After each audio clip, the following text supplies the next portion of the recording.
ज्योतिष शास्त्र में ग्रहण को अशुभ घटना माना जाता है और साल का पहला चंद्र ग्रहण हमारे देश भारत में भी दिखाई देगा, यानी कि इसका प्रभाव हमारे देश में भी होगा और वही चंद्र ग्रहण का सूतक काल भी मान्य होगा। आपको बता दें कि चंद्र ग्रहण का सूतक काल 9 घंटे पहले और सूर्य ग्रहण का सूतक काल 12 घंटे पहले प्रारंभ हो जाता है।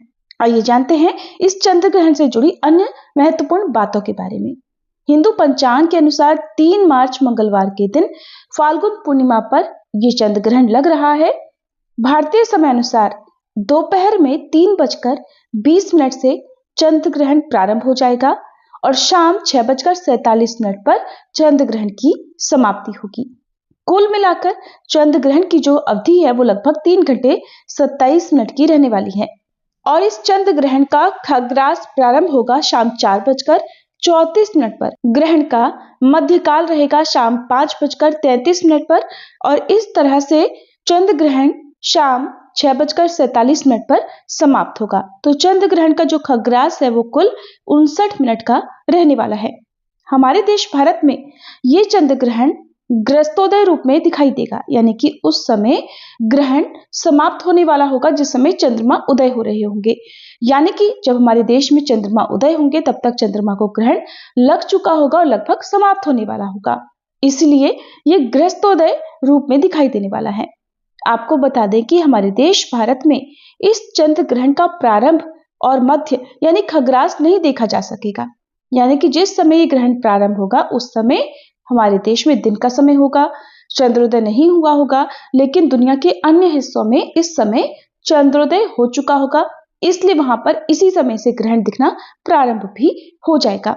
भारत में जिस समय चंद्रोदय होगा उसी समय चंद्र ग्रहण समाप्त हो रहा होगा, तो ऐसे में जो ग्रहण की कुल अवधि है वो लगभग 25 मिनट की रहेगी। वैसे तो इस दिन चंद्रोदय शाम 6:30 पर होगा, लेकिन चंद्रोदय का समय जो है वो हमारे देश के अन्य शहरों में, अन्य क्षेत्रों में कुछ कुछ मिनटों के अंतर से होता है। कुछ जगह पर चंद्रोदय बताए गए समय से कुछ मिनट पहले तो कुछ जगह पर बताए गए समय से कुछ मिनट बाद में होता है और दिल्ली में चंद्रोदय होगा शाम 6:22 पर, जिसके बाद ही ग्रहण भारत के अन्य शहरों में दिखाई देगा।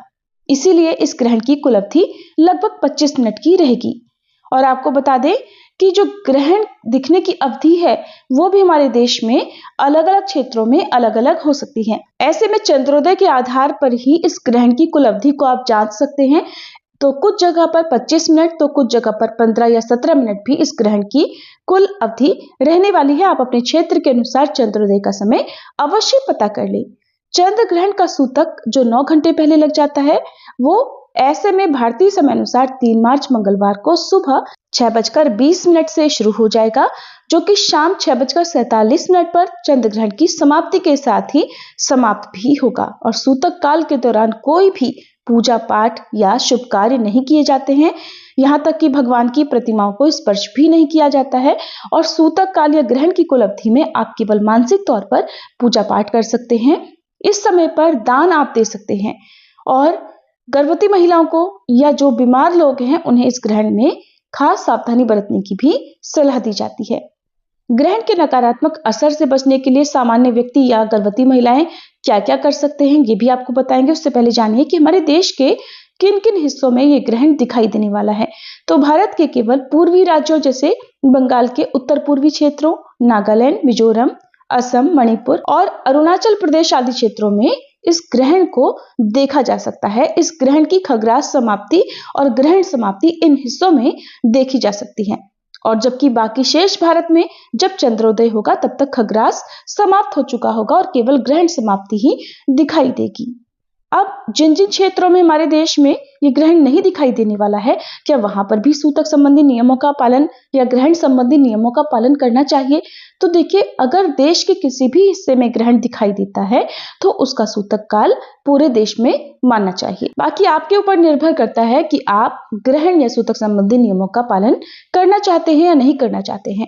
ग्रहण के दौरान किया गया दान अन्य सभी दानों से कई गुना अधिक पुण्य प्रदान करने वाला होता है।